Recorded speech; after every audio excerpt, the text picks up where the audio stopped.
Hi, it's Alaska Granny. Going through life, we all make mistakes, but we can learn from our mistakes.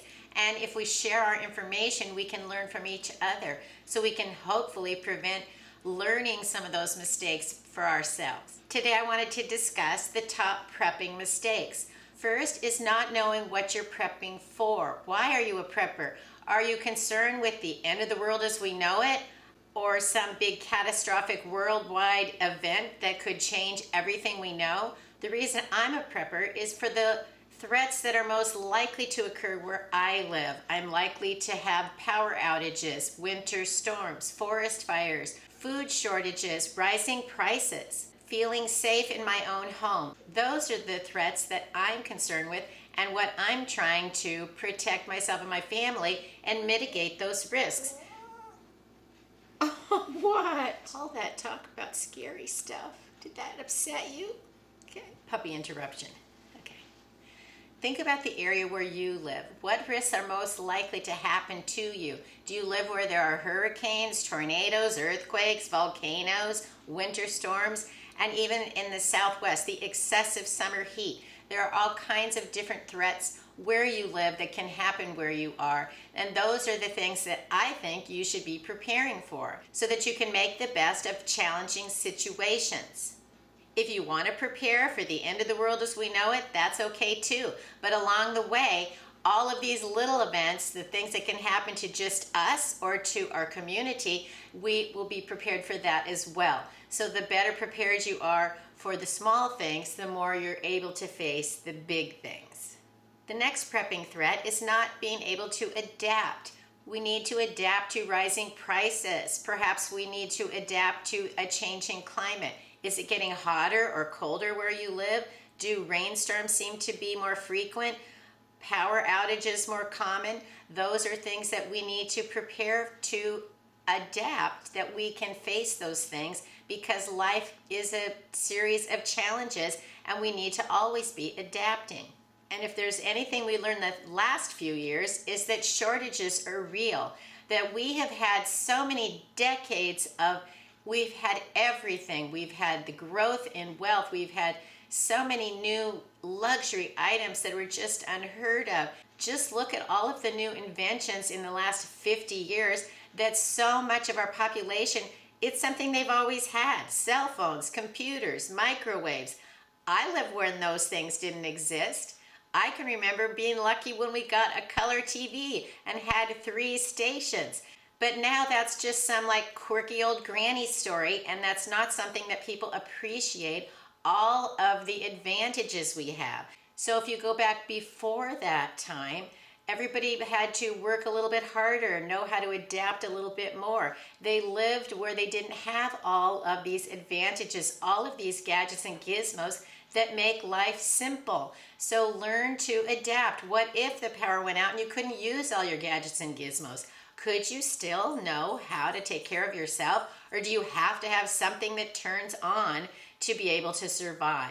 So figure out how you can adapt and get your mindset wrapped around challenges can be adventures and not disasters. The next prepping challenge is not knowing how to use your tools.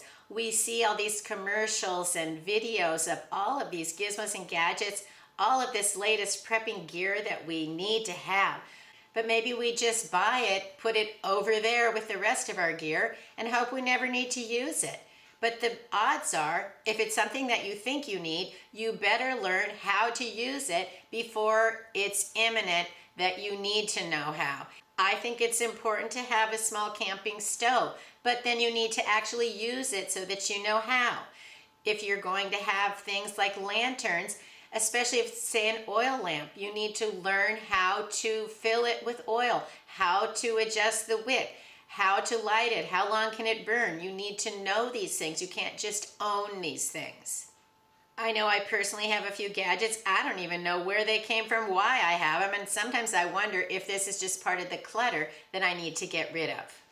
For example, I have a solar cigarette lighter that I discovered the other day, and I remember someone gave it to me. I've never smoked a cigarette in my life, but I remember thinking that might be fun to try it, to see if you could light other things. But at the same time, I've had this for probably 10 years. I've never tried it, and I don't see that I'm ever going to actually need it. So is it clutter? Is it something I should keep? Or is it something I should pass on to someone else who might like to actually try it? So that's the kind of decisions we need to make. Are we stockpiling things we actually need, or are we just keeping things just in case and without even any rhyme or reason? Let me know in the comments below what's some crazy gadget that you have that sometimes you wonder why you have it. And even if you got it for free, it doesn't mean you have to keep it forever.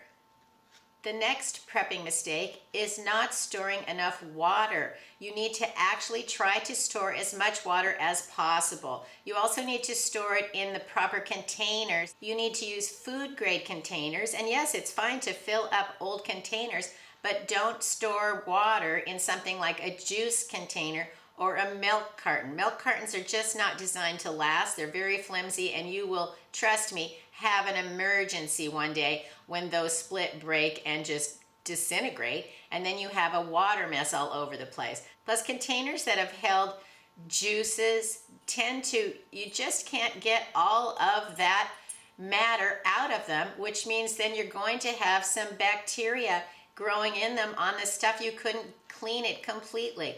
You can buy water already in containers, and you can also buy containers that are designed to hold water. But if you have, say, old pop bottles, things like that, you can clean those well and fill them with water, because we're going to need water for lots of other reasons besides just drinking.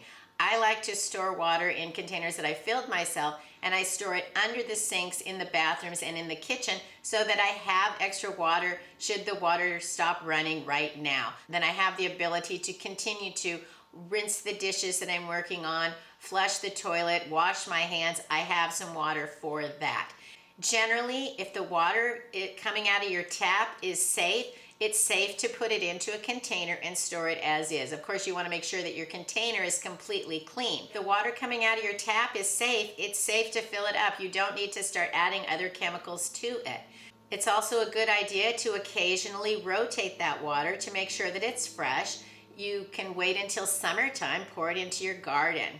If your water ever seems flat, realize that it's because the oxygen has escaped, just like if you set a glass of water next to your bed at night, and then when you go to drink it in the morning, sometimes it just doesn't seem like, what happened? This doesn't taste right. But if you take water that's flat like that and you pour it back and forth between two containers, it re-oxygenates the water, and then it becomes just like it was before, and it tastes much better. So try to store up as much water as you can. And if you can get larger containers, that's even better.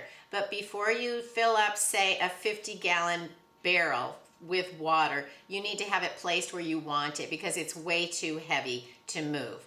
So make sure that you're storing water and that you're storing it properly so that it'll be there when you need it. Then you also need to have a way to purify water, because that water may run out, or the water coming into your home may be contaminated. So you need some type of water filter so that you can purify water as you need it. The next prepping mistake is not storing food properly. You need to store your food in airtight containers in a cool, dark, dry place. And realize that foods need to be rotated. You can't just buy 100 cans of food and put it away and forget about it. Those foods need to be rotated. Some people leave comments, oh, the cans will last forever, and that is simply not true. Canned and packaged foods have dates on them, and yes, it does say use by, sell by, best by, and many foods will last longer than that date, but not always. The cans can disintegrate. The packages can get chewed on by rodents. You can get pantry bugs and moths. You want to store your food airtight in a cool, dark, dry place, and then you want to rotate it so that your food continues to be fresh. Plus, why would you want 100 cans of food to just put away forever?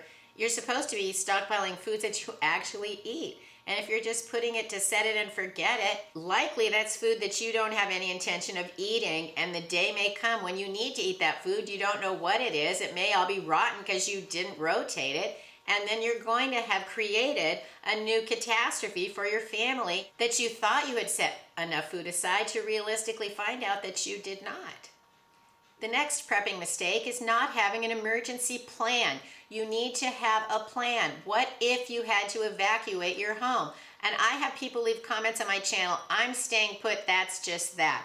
And if you have a tornado knock down your home, an earthquake destroy your home, a fire destroy your home, or some chemical spill in your neighborhood and you're forced to evacuate your home, you can't stay there. It's not realistic. And staying behind because you want to have your stuff doesn't make sense either. Have a bug out bag, have a plan where you could go, and then grab it and go. You can always get more stuff. You can't get another life.